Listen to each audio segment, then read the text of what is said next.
Hello बच्चों, आप सभी लोगों का राकेश ऑनलाइन क्लासेस LKP में स्वागत है। तो हम लोग आज से स्टार्ट किए हैं। आज का फर्स्ट डे है। आज फर्स्ट डे हम लोग साइंस लेकर के आए हैं और हम साइंस पूरा ऑब्जेक्टिव करवाने वाले हैं इस चैनल पर। तो गाइज, आपको शुरू से अंत तक बने रहना है। इसमें हम लोग कंप्लीट ऑब्जेक्टिव को देखेंगे और यह ऑब्जेक्टिव पढ़ के आप एग्ज़ाम में 40 में 40 ला सकते हैं। 40 में 40 आपका श्योर है, आएगा ही आएगा, ये मेरी गारंटी है, यदि आपने सेशन को पूरा देख लिया तो। ठीक है, चलिए बिना समय लगाए स्टार्ट करते हैं। तो पहला प्रश्न है, ध्यान दीजिएगा, एक बार इरेज कर लेता हूँ, इससे पहले पढ़ा चुके थे। पहला प्रश्न है कि संगमरमर, पहला प्रश्न है क्या है, संगमरमर का रासायनिक सूत्र क्या है? जल्दी से आप लोग कमेंट कीजिए, संगमरमर का रासायनिक सूत्र क्या है?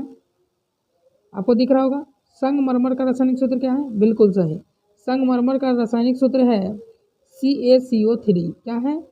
CaCO3। CaCO3। अब यहाँ से देखिए क्या क्या प्रश्न बन सकता है। पहला प्रश्न बन सकता है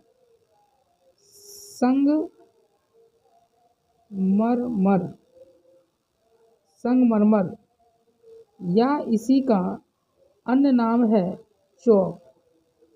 क्या नाम है? चौक। इसी का एक नाम और है, वो है खड़िया। क्या नाम है?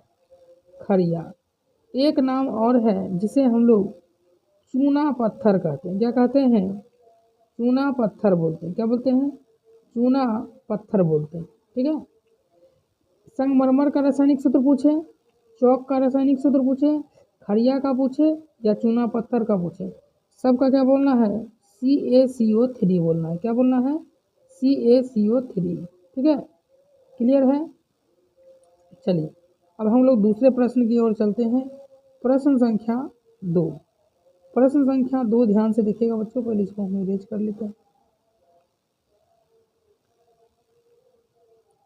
चलिए, प्रश्न संख्या 2 है, प्रश्न संख्या 2 है कि एकल बंध, क्या कहते हैं इसको? एकल बंध COOH की अभिक्रियाशील मूलक को क्या कहते हैं? एकल बंध COOH अभिक्रियाशील मूलक को क्या कहते हैं? कीटोन कहते हैं, एल्डिहाइड कहते हैं, अम्ल कहते हैं या ईथर कहते हैं? आप लोग कमेंट कीजिए। चलिए, बिल्कुल, क्या कहते हैं? अम्ल कहते हैं।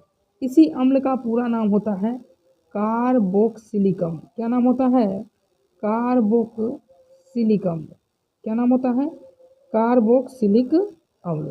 ठीक है, क्या नाम होता है? कार्बोक्सिलिक अम्ल। अब यहाँ से हम बार बार बच्चों आपको रिवीजन करवाएंगे।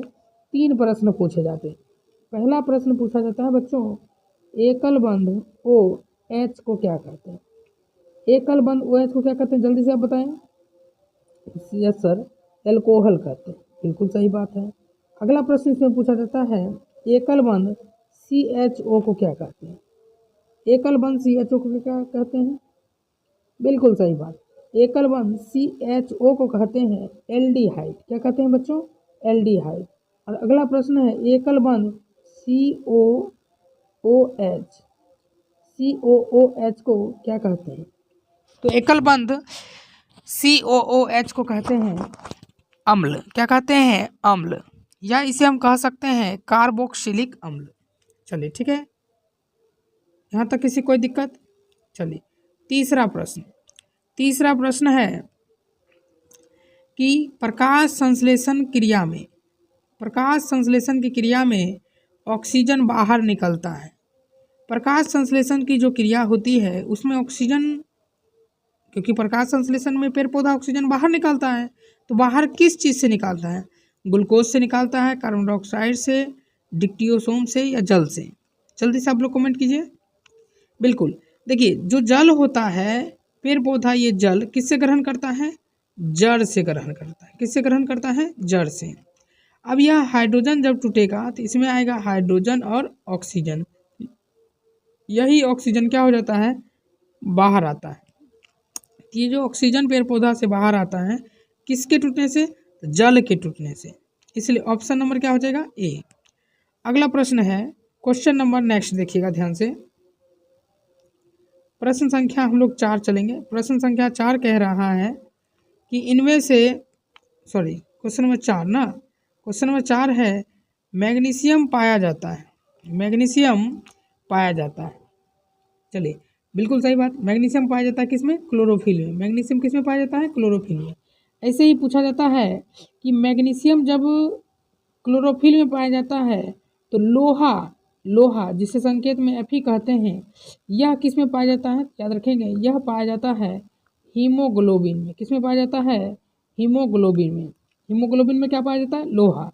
हीमोग्लोबिन में लोहा, जबकि क्लोरोफिल में मैग्नीशियम। क्वेश्चन नंबर 5, इंसुलिन की कमी से कौन सा रोग होता है, इंसुलिन की कमी से कौन सा रोग होता है, जल्दी से आप लोग कमेंट कीजिए। बिल्कुल सही, इंसुलिन की कमी से मधुमेह रोग होता है। इंसुलिन की कमी से कौन सा रोग होता है, मधुमेह, मधुमेह।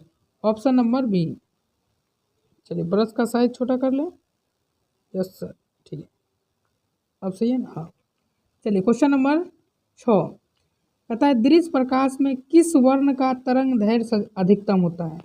आपने देखा होगा दृश्य प्रकाश में जो होता है कौन सा रंग है ऐसा, कौन सा रंग ऐसा है जिसका तरंग दैर्घ्य अधिकतम होता है, कौन सा रंग ऐसा है जिसका तरंग दैर्घ्य अधिकतम होता है, कौन सा रंग ऐसा है जिसका तरंग दैर्घ्य अधिकतम होता है, जल्दी से आप लोग कमेंट कीजिए।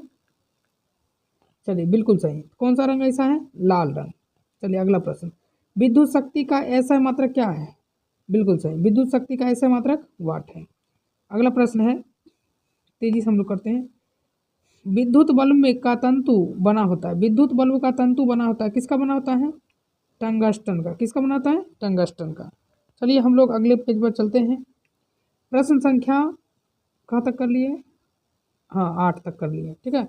अब ये प्रश्न संख्या 9 पर, प्रश्न संख्या 9, प्रश्न संख्या 9 है नाभिकीय ऊर्जा प्राप्त करने हेतु क्या आवश्यक है।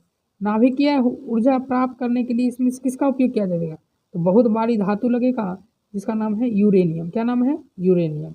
अगला प्रश्न चलते हैं, question number 10, global warming, global warming के लिए क्या उत्तरदायी है, यानी कौन सा गैस जो है ग्लोबल वार्मिंग के लिए उत्तरदायी है, वो हो जाएगा CO2। क्या नाम हो जाएगा, CO2। अगला 11 नंबर प्रश्न है लिटमस विलियन बैंगनी रंजक होता है, लिटमस विलियन जो है बैंगनी रंजक होता है जो निम्न में से किससे निकाला जाता है, बिल्कुल option number A lichens, option number A lichen. Question number 12, चलिए क्वेश्चन नंबर 12 को हम लोग इस पेज पर देख लेते हैं, इस पे भी लिखा हुआ है। क्वेश्चन नंबर 12 है, क्वेश्चन नंबर 12, जब सोडियम हाइड्रोक्साइड, सोडियम हाइड्रोक्साइड का बच्चों सूत्र क्या होता है, NaOH। क्या होता है, NaOH। कहता है जब इस सोडियम हाइड्रोक्साइड को जिंक से अभिक्रिया कराते हैं, जिंक से अभिक्रिया कराते हैं तो क्या होता है, जब जिंक से अभिक्रिया कराएंगे तो ये तो हाइड्रोजन गैस है, ये तो बाहर आ जाएगा, है ना। क्या बाहर आ जाएगा, हाइड्रोजन गैस बाहर आ जाएगा। अब Zn इसके साथ जुड़ जाएगा तो Na2 बनता है O, फिर Zn, Na2, Na2 ZnO2, एक मिनट सॉरी बच्चों, Na2 Zn, Na2 ZnO2 बनता है। क्या बनता है, Na2 ZnO2। देखिए कौन सा ऑप्शन है, Na2 ZnO2, option number D. 13 number question, किसी भी उदासीन विलयन का pH मान कितना होता है। जब भी बच्चों पूछे उदासीन विलयन, उसका pH मान हमेशा कितना होता है, 7 होता है। उदासीन विलयन का pH मान कितना होता है, 7। अगला प्रश्न है 14 नंबर, बेकिंग सोडा का रासायनिक सूत्र क्या है। बेकिंग सोडा, जी हाँ बेकिंग सोडा किसको कहते हैं, बेकिंग सोडा, वही खाना बनाने वाले सोडा को क्या कहते हैं, बेकिंग सोडा कहते हैं। खाना बनाने वाले सोडा को बेकिंग सोडा कहते हैं। यहाँ पे वही प्रश्न पूछा है कि बेकिंग सोडा का सूत्र कौन सा है, तो बेकिंग सोडा का सूत्र है NaHCO3। क्या नाम है, NaHCO3।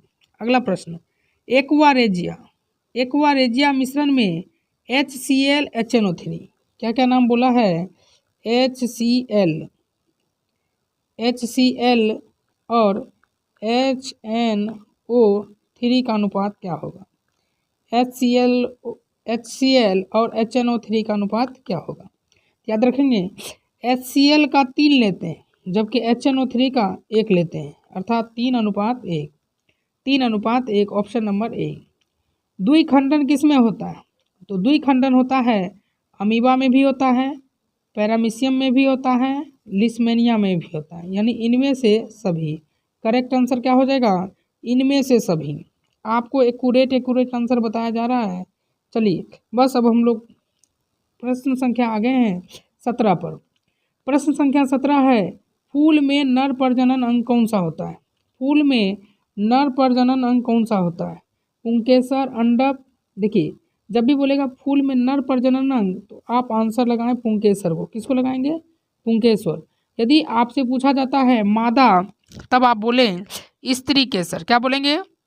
स्त्री केसर, स्त्री केसर को स्त्री केसर, ठीक है। या जायांग, स्त्री केसर, या क्या बोलेंगे? जायांग बोलेंगे। क्या बोलेंगे? जायांग। चलिए अगला प्रश्न देखते हैं। प्रश्न संख्या 17 हो गया। 18, प्रश्न संख्या 18 हम लोग देखेंगे। 18 कहता है प्रश्न संख्या, अंडाणु निषेचित होता है किसमें? अंडाणु निषेचित माने मिलना। निषेचित माने क्या होता है? मिलना। यानी अंडाणु जो होता है ये कब कहाँ मिलता है, कहाँ मिला है? तो अंडाणु जो होता है पहली बार मिलता है कहाँ पर? फैलोपियन नलिका में। कहाँ मिलता है? फैलोपियन नलिका में मिलता है। चलिए प्रश्न संख्या 19, अवतल लेंस। कौन सा लेंस है? अवतल लेंस के लिए आवर्धन का मान क्या होता है? अवतल लेंस के लिए आवर्धन का मान क्या होता है?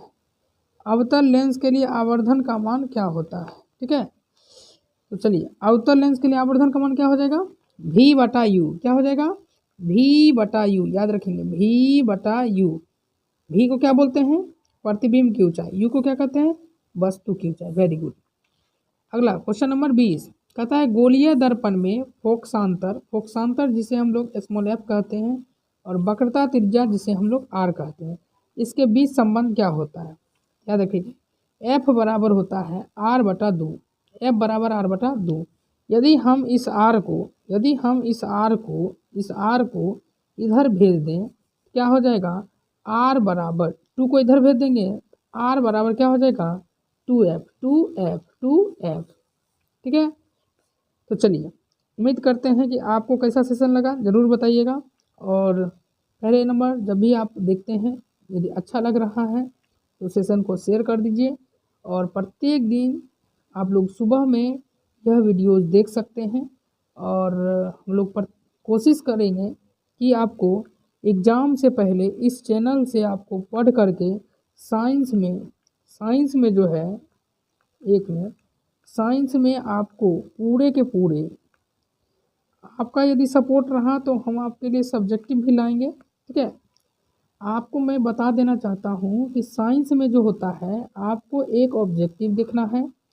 ऑब्जेक्टिव जो कि आप इस चैनल से पढ़ करके 40 में 40 हासिल कर सकते हैं। मैं आपको हासिल करने में सपोर्ट करूँगा। ठीक है बंधु, चलिए मिलते हैं अगले क्लास में। तब तक के लिए बाय। अब यहाँ से अब आप पढ़ लिए हैं तो एक बार जा कर के फिर से रिवीजन कर लीजिए। ये था आज का 2016। फिर हम लोग अगले दिन मिलेंगे 2017 में। ठीक है, बाय।